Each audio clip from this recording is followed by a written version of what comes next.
Agitação na fazenda.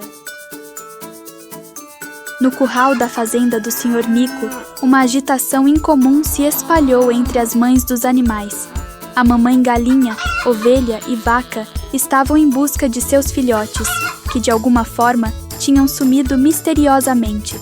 Primeiro a senhora galinha, com suas penas esvoaçantes, cacarejava desesperadamente enquanto procurava seus pintinhos entre os arbustos e os cantos do curral. Ela contava suas peninhas para se acalmar enquanto o senhor galo cantava tentando confortá-la. Logo em seguida, a senhora ovelha balançava sua cabeça preocupada, balindo tristemente enquanto percorria as trilhas do pasto em busca do seu cordeirinho.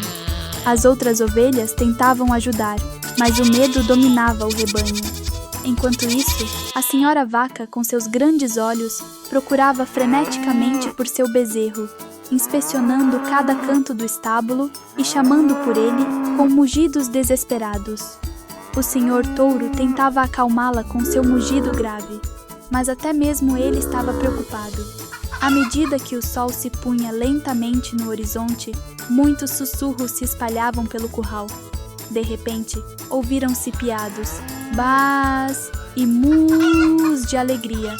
Os pequenos pintinhos, o cordeirinho e bezerro estavam de volta. Todos estavam seguros e sãos. O Sr. Nico levaram eles no veterinário para vacinar. As mamães inundadas de alívio e alegria correram para seus pequeninos, abraçando-os com ternura, dando-lhes beijos e lambidas. E assim, no curral da fazenda reina a paz e a felicidade, pois as mamães e seus pequeninos estão juntos novamente. Oi? Gostou dessa história? Então deixe seu like, se inscreva aqui no canal e compartilhe esse vídeo com um amigo.